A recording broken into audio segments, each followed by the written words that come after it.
This place is special to me because it kind of represents a stake in the ground, so to speak. At one point in time, we had drug dealers running rampant right on this corner here, and we had a very creative idea. We didn't have wireless everywhere, so this place had the computers, and you could come in and do your laundry, be safe, productive. A lot of people came here because they liked the atmosphere, and it was wholesome. We never made any money, by the way. Did I mention that? We never made any money. But I was using my construction-related resources, similar to the way Jeff and them are doing stuff right now. There would be no Raymore Construction without a James Posey and a Workhorse Construction, because that paved the way for not just our company, for a lot of other minority companies. Tireless work that he did with TriMet, the city, the sheltered market programs, all these different things.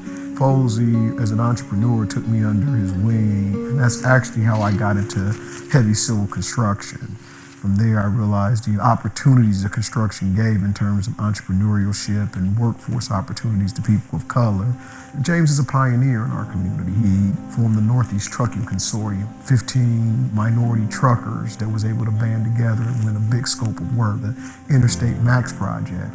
I can't tell you the times that me and James have, been completely at odds at each other because he didn't like an approach or the way that I was going, and boy, did he come and let me know he didn't. Those are the things that we need. We need to hold each other accountable to be able to work for the common good of the people. The military was a pathway out of the ghetto. Disproportionately, African Americans put themselves in danger in order to have that opportunity. But that being said, there was a lot of benefit. You can get no better training free. While I was in Vietnam and they were shooting rockets over, I was doing correspondence course. You could come out and work on your master's degree, which I did. We could learn a lot from the military's willingness to provide incentives, the methodologies they use to train and develop people. I think of the struggle for equity as combat. White supremacist notions exist in our society. You can look at voter rights, who pays for these politicians and what their influences are on our society, anticipate what the next offensive is. You have to put that in your mindset. When we start talking about the construction industry and who has the resources, that's why you have to put organizational systems in place like NAMAC. He reminds me a lot of my grandfather, who was military, where you had to work in a team, bring others along, trust the folks that you were working with, discipline, work ethic, heart, passion.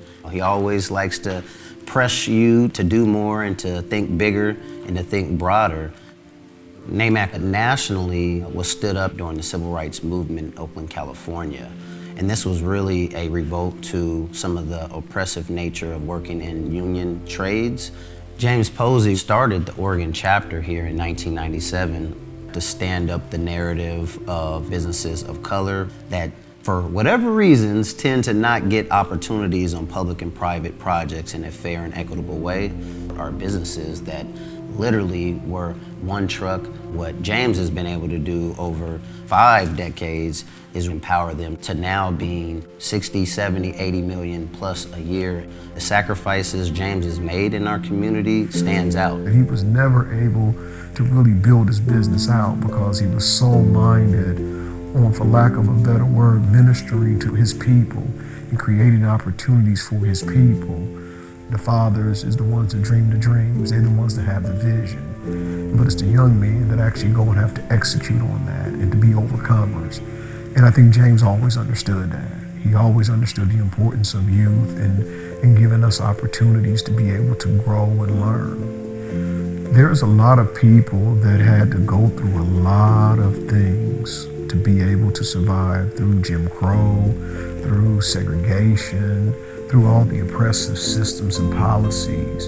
There's nothing like the time we stand in now to where equity's in the forefront, social and economic justice in the forefront. I could well against, some of the things that have happened to me from a racist standpoint, but at the end of the day, Black people in America, we can take the chains off our ankles ourselves, physically, literally, and psychologically. And the psychological piece is the one that we really got to work on.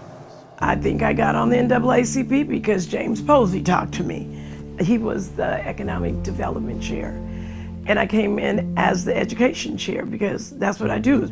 So I left the NAACP. I kept thinking, like, I can't do this anymore, right? None of these issues are changing. As a matter of fact, they're getting worse because there's so few of us. We're always working on our one little piece. We don't put the whole puzzle together. It was James again that came to me and said, Noni, we got to find a new leader. Let's get strategic and let's find somebody that can rebuild our community and that can help fight for Black folks. And I know that economic development and education, we have to work together. He was so passionate about what was happening. It made me stand up. He will fight for truth. He'll go down to the commissioner's office. He'll go down to City Hall. He'll get in people's faces. It makes people uncomfortable. It may not look the way some people think it should. However, it gets things done and it brings awareness of what's going on. You know, you look at gentrification and you're like, it's moving people, but it's really about money. All money ain't good money. So you're not gonna make me fight against my community. You're not gonna use me as a pawn in my community. James has never shied away from challenging these systems of oppression that like to divide and conquer.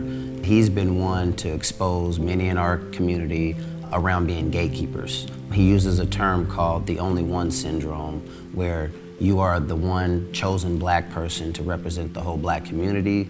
Those folks shoplift the process for their own selfish economic gains.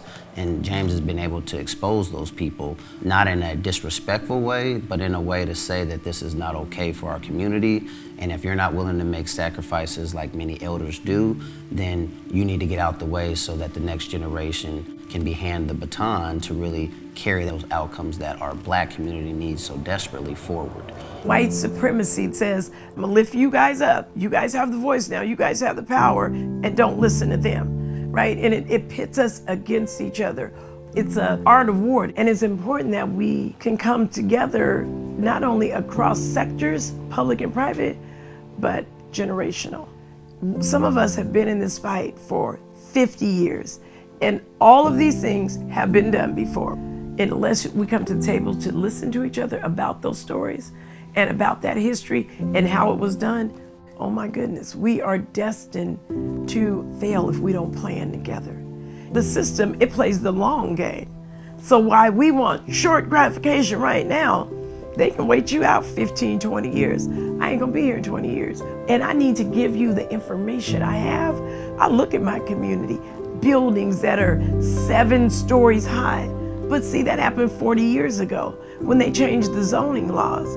We gotta get better for all, not for one or two. And that's what I feel James is. He works for the collective. You always see Black people represented as being at the bottom or as being animalistic.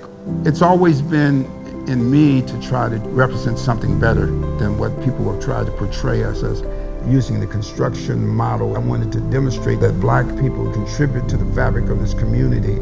And lo and behold, that model has manifested itself into what you see in Raymore. The clincher is, it was not about me, Chef, it was about community, about building something bigger than the both of us. A community where we can be respected. More importantly, we could respect ourselves. You know, when we did that interstate light rail, my dump trucks rolled in there. Every time I go down interstate right now, I get goose pimples knowing the work that we did on that project. And there's something about building, something about adding to rather than taking away. That goes for building institutions. Like I was a part of that Black Parent Initiative when it was about to fold, and that thing came back around because we didn't want to lose that institution. Things that would empower Black people is what I'm about. And when they throw dirt on my face, they'll probably know that I was in there trying to kick the dirt away so I could build some more capacity for Black people. So I've had fun with this. This is kind of a spiritual thing for me, because I think this is what God would want me to do. To be an agent for change, for progress, to continue moving upward spiritually. Everything that God has created is beautiful. And Black people shouldn't see themselves as being anything less than beautiful. It's about changing the paradigm we've had to endure as black people in America.